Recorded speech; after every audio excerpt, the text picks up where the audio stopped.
प्रश्न है, यदि रात को सूरज, सूरज को रोशनी, रोशनी को संगीत, संगीत को फिल्म तथा फिल्म को कहा जाए तो दिन में प्रकाश किससे प्राप्त होगा? सबसे पहले हम हल करेंगे और यहाँ दिया है रात को सूरज, सूरज को रोशनी, रोशनी को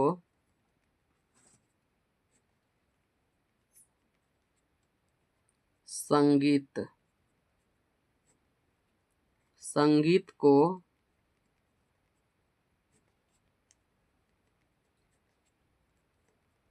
फिल्म और फिल्म को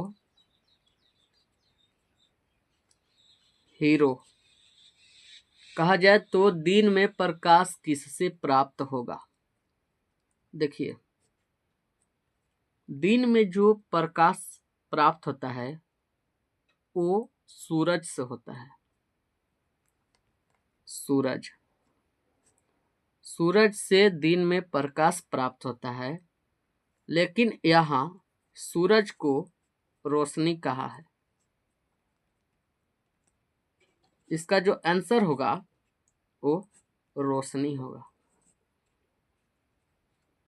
प्रश्न है, यदि घड़ी को कलम, कलम को नदी, नदी को नाव, नाव को मछली, मछली को तूफान, तूफान को चक्रवात तथा चक्रवात को हवा कहा जाए तो नदी पार करने के लिए किसकी जरूरत होगी?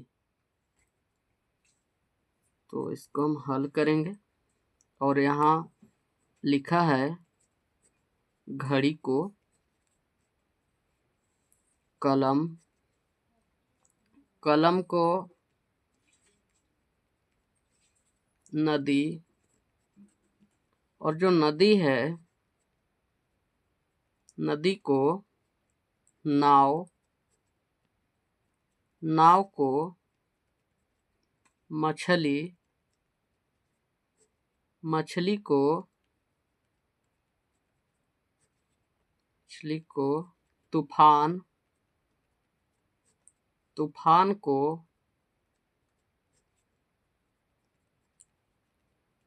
चक्रवात और चक्रवात को हवा कहा जाए तो नदी पार करने के लिए किसकी जरूरत होगी? जब हम नदी को पार करते हैं तो हमें न घड़ी की जरूरत पड़ती है, न कलम की, न नदी की। हमें नदी पार करने के लिए नाव की जरूरत पड़ती है, मछली की जरूरत नहीं पड़ती है, तूफान की जरूरत नहीं पड़ती है, चक्रवात की जरूरत नहीं पड़ती है। यानी नदी को पार करने के लिए हमें नाव की जरूरत पड़ती है और इसमें नाव को मछली कहता है, नाव को मछली कहता है। यही इसका आंसर हुआ। यदि नीला को हरा, हरा को सफेद, सफेद को काला, काला को लाल तथा लाल को पीला कहा जाए तो कच्चे केले का रंग कैसा होगा? तो इसको हम हल करेंगे और यहाँ दिया है नीला को हरा, और जो हरा है हरा को सफेद, और जो सफेद है सफेद को काला, और जो काला है काला को लाल, और जो लाल है उसको, लाल को पीला कहा जाए तो कच्चे केले का रंग कैसा होगा। देखिए, कच्चे केला यानी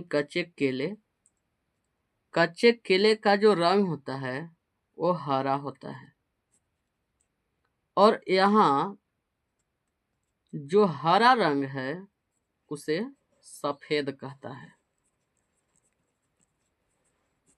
यही इसका आंसर हुआ।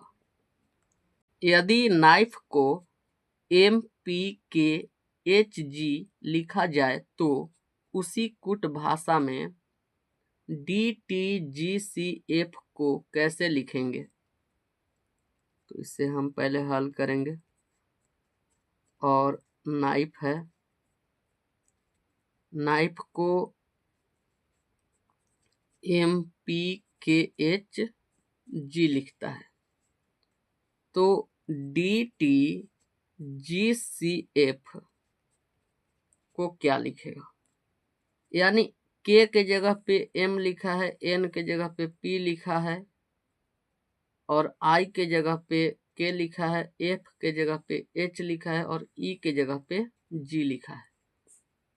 इसे जांचने के लिए कैसे लिखा है, हमें ABCD लिखने की जरूरत है। ABCDEFGHIJKLMNOPQRSTUVWXYZ। के को M लिखा है। अब बताइए, के यहाँ है, M यहाँ है, तो के से M कितना आगे है, 1 2। और N को P लिखा है, N यहाँ है, P यहाँ है, N से P कितना दूर है, 1 2। और I को K लिखा है, I को K लिखा है, I यहाँ है, K यहाँ है, तो I से K कितना दूर है, 1 2।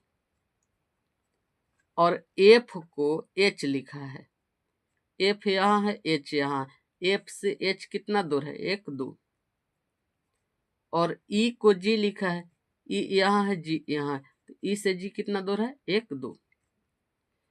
यानी सभी वर्ड 2 आगे है, जैसे K से M 2 आगे है, N से P 2 आगे है, I से K 2 आगे है, और F से H 2 आगे है, और E से G 2 आगे है। अब देखिए, इसी प्रकार DTGCF को लिखेंगे। DTGCF,